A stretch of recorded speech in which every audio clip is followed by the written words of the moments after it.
Welcome to the Minuteman Classroom, a series where we take a classroom-style approach to the basics so you have more time to spend in the field training with like-minded individuals from your community.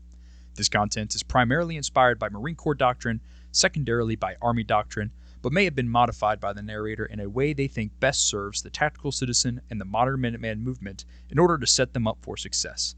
None of this content is new or special, but is simply a rundown of the basics to get everyone on the same page. My name is Jeremy, and I will be your narrator for today. I am a Marine Corps veteran, now full-time firefighter paramedic, and the founder of Everyday Citizens Tactical. So, today we are going to be doing a little introduction to patrolling, specifically the roles and responsibilities within a patrol and the different types of patrol themselves. We're going to talk about the kind of key positions and roles that make up a squad, which will be conducting the patrol, the types of patrols, and then the elements of a patrol. So let's dive in. Starting off with responsibilities, we have the squad leader. A squad leader's most capable weapon is their fire teams. It's something a Marine Corps infantryman said to me many, many years ago, and as life has gone on and I've gone through different aspects of my career, from the leadership perspective, this is always true. A squad leader understands a wide range of skills and knows how to most effectively implement weapon systems and special assets. And you can see all of these other bullet points to the left of your screen on things that your squad leader should be proficient in. Your squad leader, at the very basic level, is kind of the highest level in the chain of command for the small unit. That's if we're kind of excluding the leadership elements at the platoon level. But for the Minuteman, you have to be relatively independent as it is. There are not many organizations, as the time of this video, that are running around with well-defined platoon size elements. Most people are focused around here at the squad element level. So having a good squad leader with a good head on his shoulders and a good direction that he's heading in is extremely important when it comes to actually leading the patrol. Now, your squad leader may not always be a person who served as a squad leader, in the military, in some sort of, first responder style environment. They may have been a team leader. They may just be a veteran altogether. They may not be a veteran at all. But it is a person who displays good leadership attributes as well as in their skill sets. So, squad leaders, a lot of this comes down to you in setting your guys up for success. The big key component here is that he is the main one that communicates with any type of command structure that might be in place, give or take whether you have a radio operator or systems operator in place within your squad. And this is really important to remember, that if a lot of people are talking on the radio within a squad that don't need to be, things can get kind of cluttered very fast. So we keep those radio lines open for the squad leader or maybe team leaders to speak. That way the communication stays as clear and effective as possible. Next, we have the team leader, another critical leadership element within the small unit. The team leader is proficient in their skill set and demonstrates leadership capabilities. They are tasked with the direct oversight of their team members and their operational readiness. The big thing with team leaders, guys, is that team leaders need to be ready to become squad leaders. People get, move units, guys get injured, or a fire team itself may need to operate independently just based on whatever is going on at the time. The team leaders are extremely important. And a big thing I want to highlight with this is that the team leader, as it says in this last line here, they are tasked with the direct oversight of their team members and their operational readiness. That team leader is responsible for their team being ready to go and knowing what needs to be done. Another thing I'd like to highlight here is that they understand their specific elements' roles within the patrol. If you are, and we're getting a little ahead of ourselves at this point in time, but if you are the support element within a combat patrol, it is extremely important that your team leader understands all of the fundamentals that go into being that support element and managing, your essentially supportive gunners who are, covering this assault element that is moving forward. Outside of this, they need to be able to manage the different specialties and or weapon systems that are within their fire team. If you have an LSW gunner or some sort of light machine gun or medium machine gun attachment within your fire team, that team leader is responsible for managing that individual, making sure he stays on task and that everything continues to go smoothly. So, team leaders, you carry a lot of weight, but you must also be ready to step up at any point in time. Systems operator. This is something that's not really familiar to most, and it is something that the Marine Corps kind of dabbled with a little bit before and right after COVID. And the idea was that you're putting an individual whose specialty is implementing technology into and at the small unit level. Now, I could be wrong, but I'm pretty sure at this point in time, by the end of 2024, the idea of a standardized systems operator has kind of faded away, at least from the standard infantry squad. But for the Minutemen, that Citizens Defense Force kind of style setup, absolutely huge force multiplier.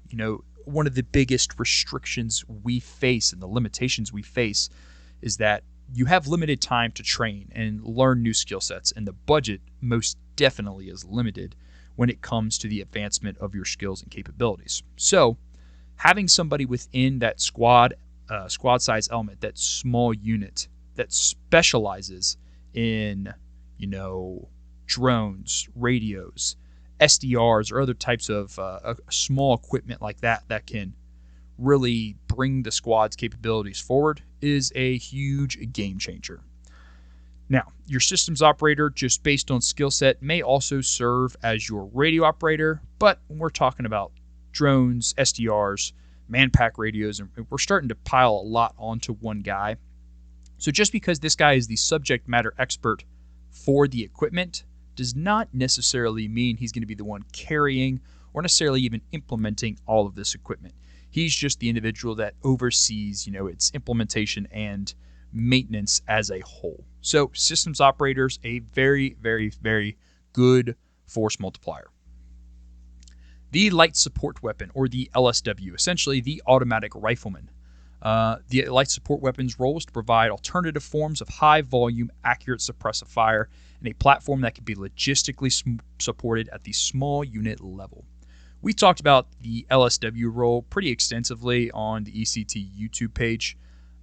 There's a lot of different opinions out there on whether the LSW is an effective weapon platform for the small unit or not. And essentially it kind of comes down to belt feds are more efficient at suppressive fire, and there's higher volumes of fire. And that is true to a degree. The problem is, one, access and or cost as it stands right now to the civilian populace, but also the maintenance of this style of weapon. Congratulations. Your small group has, funded some sort of 5.56 or maybe even 308 belt-fed style system, and you guys are a smaller unit. We're talking a little bit maybe more in a squad.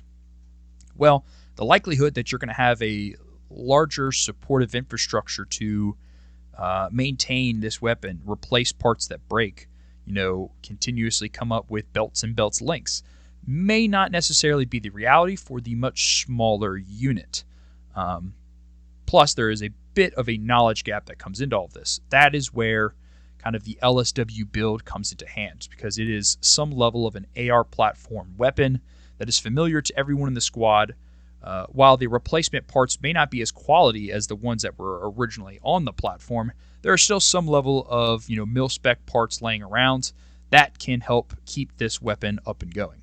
Not to mention it's magazine fed. There are magazines laying around absolutely everywhere, and it shares the caliber of the standard rifleman within the small unit. There are a ton of pros and cons, guys, that can go into everything that has to do with this weapon system. My personal take is that the LSW is a very, very good, asset and capability to the small unit that is, less of a, not as much of a conventional force per se. Now, that does not say that belt feds and the other various platforms don't have their place, because they most definitely do. But, infrastructure, support, all that kind of stuff definitely plays a huge part in all of this. In addition to all of this, almost any rifleman can pick up this same platform and essentially use it. There's a little bit of a skill set that needs to be developed when being an LSW gunner, and it kind of comes to that kind of some of the same things that you'll see your 249 and 240 gunners train with in your standard infantry squad. But, for the most part, you can adapt fairly quickly. The medium support weapon. This one's a little bit newer. And really, this role kind of started to get explored more because Red Right Hand came out with their Reconnaissance, their medium automatic rifle. And this idea isn't necessarily new either, as you can see from the background of this photo. Going back to World War II, we had the BAR, otherwise known as the BAR, which was a kind of heavier caliber automatic rifle. Normally I think 20-round magazines. And a lot of times you see those come with a bipod. This is the same thing we're seeing now with Red Right Hand's Reconnaissance. It is chambered in 308 or 7.62 by 51. You're putting a bipod on it, and now they're doing a lot of the same tasks as the LSW gunner. The only difference is now we're bringing a lot more, kind of dog into the fight, if you know what I mean. Now, one of the kind of bigger complications with this, obviously, is supporting this weapon system. We go from commonly using 30-round magazines and 60-round drums with the LSW and a much lighter round at 5.56 to 25-round magazines as a standard and 50-round drums with a much, much heavier caliber to carry around. So our ammunition isn't quite as heavy on our actual gunner itself as you may see from somebody carrying a 5.56 weapon. So someone in this style of role, if you're talking any type of prolonged engagement or prolonged support of fire role, you're going to need an assistant gunner to help, keep this up and running as well as feeding it ammunition. Really, you almost could support it, by a team, but at bare minimum, an assistant gunner within itself can really keep ammo going downrange. Now, another thing to consider with this is parts. Now, since this is essentially some level of an AR-10 style platform, you can kind of scrap parts from some of your designated marksman rifles you might find laying around that are in the 7.62 by 51 or 308 caliber. The difference is that AR-10s are a little bit more finicky as far as parts lining up as much. The mil-spec side of 5.56 guns is much better than it is in the 308 counterpart, but it can still be maintained to an extent. Now, we do see a lot of HK21s coming on the market, which are 7.62 by 51. I think belt feds like that, as well as some of the competitors to the MCX behind the scenes right now working on 5.56 belt feds, I think you're going to start to see more belt fed supportive weapon platforms work their way into the community defense, the Minuteman style organizations. I just think it's going to take some time, and I think it has its own challenges and drawbacks just the same as the LSW and the MSW style roles. Nonetheless, I think they are coming, and I think it's something we definitely have to explore in this new level of gun culture we kind of find ourselves in. But, with time, everything comes. The designated marksman. This is a proficient rifleman who provides precise support of fire and targets key enemy personnel and enemy support elements. Kind of very popular back during the Iraq invasion, where your designated marksman within your kind of rifle squad was the guy that got issued the ACOG. Now the designated marksman role has evolved a ton. And at this point, most citizen rifles are already kind of carrying some sort of fixed magnification optic, like an ACOG or like a 2x prism of some sort, or they're rocking LPVOs with top red dots. But there's still a lot of kind of skill and confidence that comes behind your designated marksman, and it's still a role that can be explored within the small unit. Your designated marksman also might not be carrying a 5.56 platform weapon. They may be carrying something in 308 or 7.62 by 54, anything like that. They might be carrying a SCAR, an AR-10, something that brings a little bit more, again, dog to the fight, but can also reach out and touch something a little bit further than your average engagement distances with your, I shouldn't say average, but your kind of your limitations of your 5.56 rifles. Now, the designated marksman might be put into a specific fire team to complete some sort of specific role, or they may work somewhat independently and or beside a fire team. It really depends how the squad leader wants to implement this role. You can get kind of creative with this one. The Grenadier, definitely not something that people commonly think about when we're talking about roles within the citizen side of the house when it comes to more infantryman style tasks, but it's definitely something that can be explored. 40 millimeter has a little bit more barrier to entry, but 37 millimeter is still there on the market, and you can still do a lot even though HE rounds are unconstitutionally not available at the moment, at least not without tax stamps and extensive paperwork. There are still bangers, smokes. A lot of flares are looking like they're going to be coming out on the market. IWA is coming out with a parachute 37 millimeter flare, which a lot of that can aid you depending on what you're trying to do. Even from the bangers perspective, that's a very good non-lethal option, as well as a good kind of defensive position / gate security style thing. If you've got some sort of area blocked off where vehicle traffic is not supposed to be coming, whether it's the a backcountry road down to your farm or whatever it is, use your imagination. We're not going to get into the specifics. Kind of similar to how you see from Generation Kill, where they have the roadblock set up and they decide to start launching smoke grenades instead of HE as warning rounds to vehicles. Bangers do the same exact thing at a very, very good job. That can be a non-lethal option. So definitely something to consider, definitely something to explore.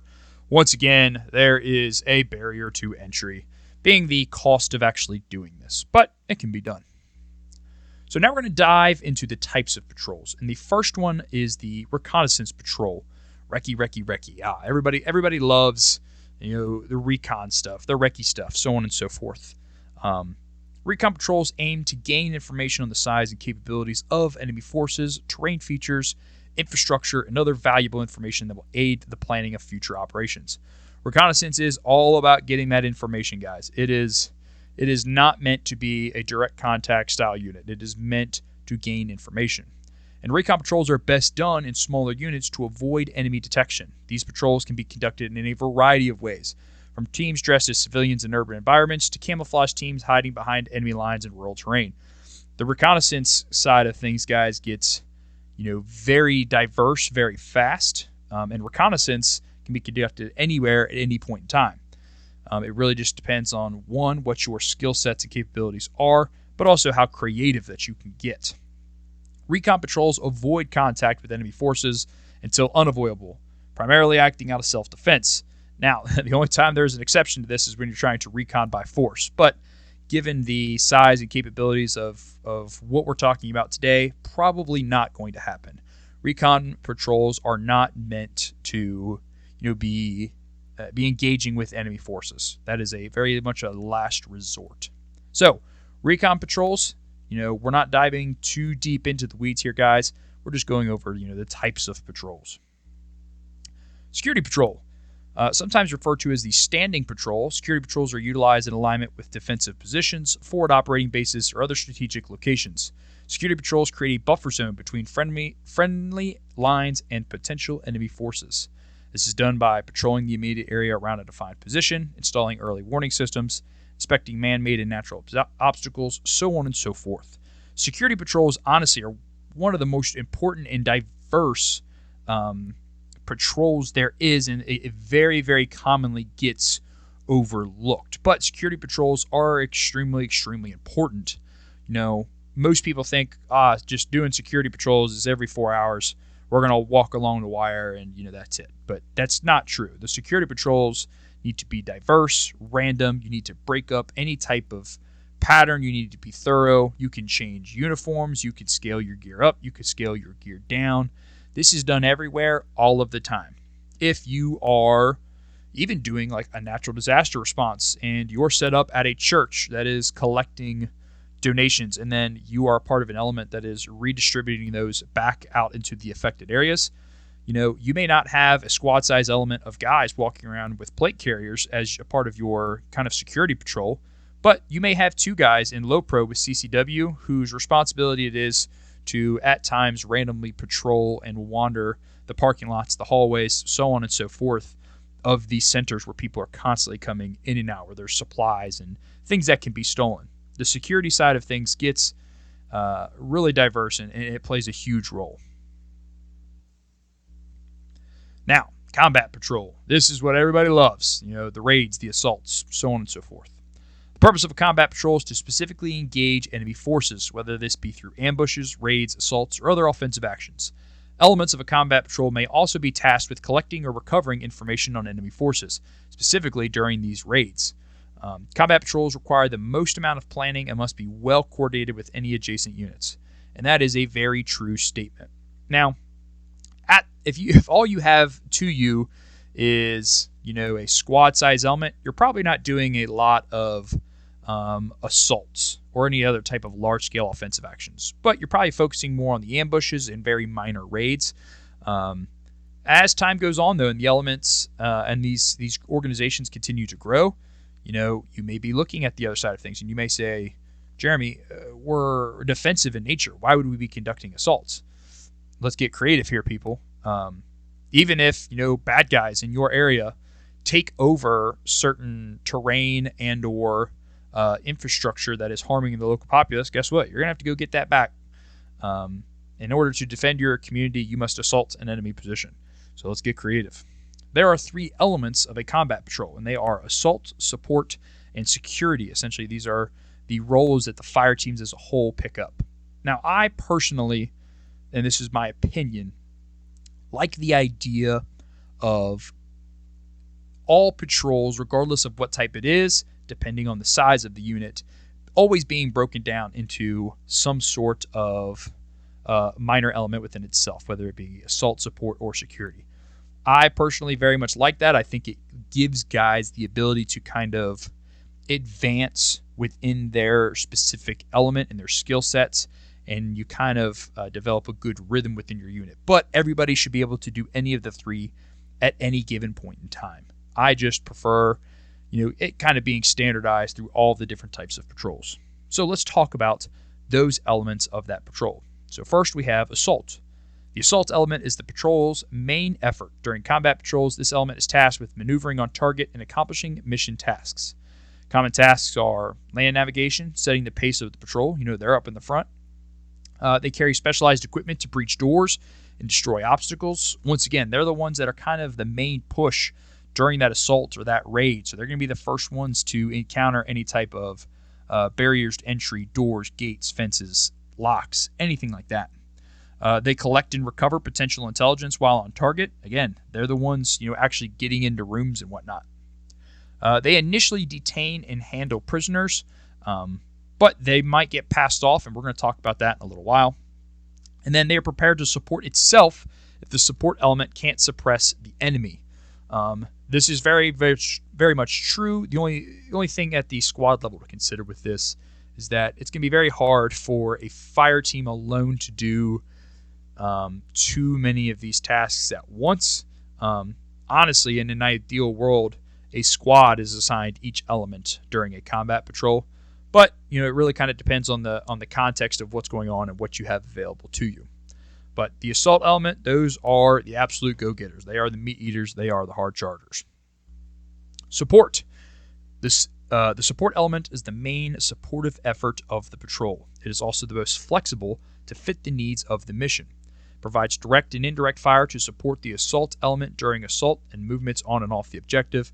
Tasked with establishing fire superiority, and then controls kind of the shift and ceasefire commands.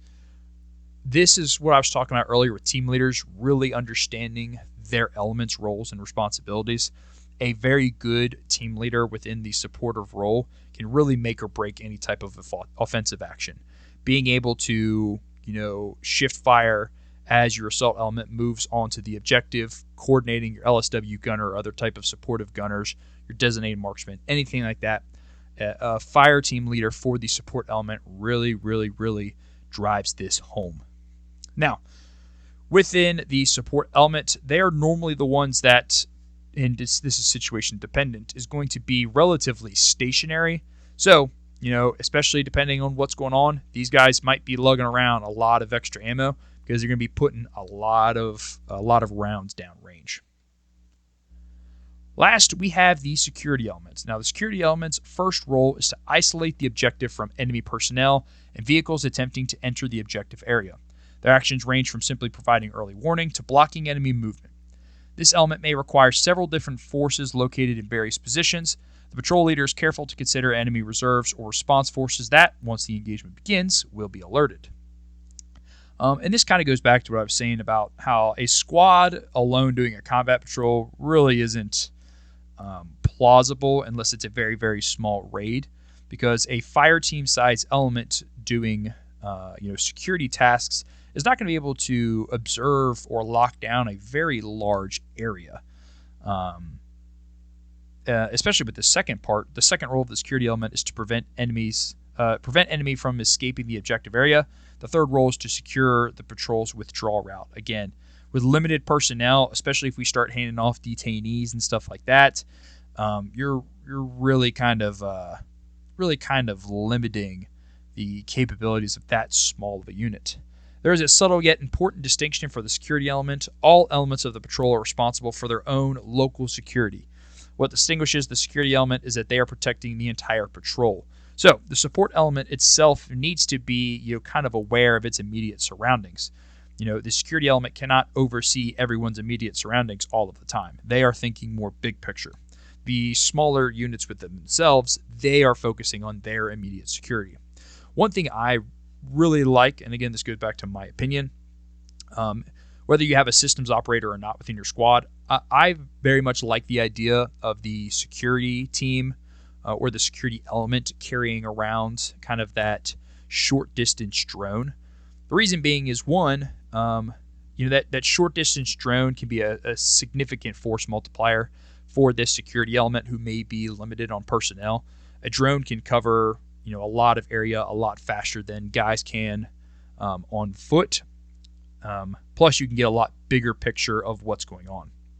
Now, if you're on patrol and you're not even at the objective yet and you need to do some forward reconnaissance and you choose to do it with the drone, instead of that assault element kind of breaking off and pushing forward to do some leader's recon, you guys can just all stay in the same position and take up in a tree line, and the security element can deploy that drone, and nobody has to actually leave the squad itself. Now, is that always going to be applicable? No. Sometimes guys got to push forward to the squad and actually get human eyes on what's going on or what's ahead of you. But, if the security element is carrying that drone, now nobody has to necessarily detach from the squad based on what is going on. So I like the idea of passing along that drone to that security element. Huge force multiplier for them. They can observe a whole lot more. It goes all back to that kind of early warning system we talked about at the beginning.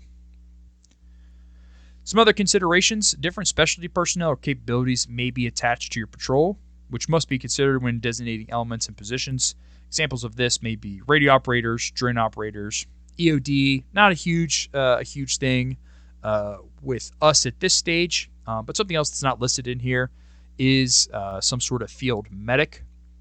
Normally, field medics are kind of attached to the platoon size element, but depending on what you're doing, on who you are, and where you are, what's going on, you might have that field medic assigned directly to a squad size element. So, he needs to know where he needs to be at all times doing what. In addition, different elements may also need to be established to support the mission as itself, such as aid and litter teams, POW security, additional support elements to establish fire superiority. Like I said, a squad doing an offensive combat patrol is really pushing the limitations outside of small raids. If you have a standard kind of 12+1 squad, 3 fire teams of 4 and your squad leader, and you take 2 casualties from the assault element during the initial raid, well, is the raid even complete at this point? Can the support element move forward to kind of transition into a new role?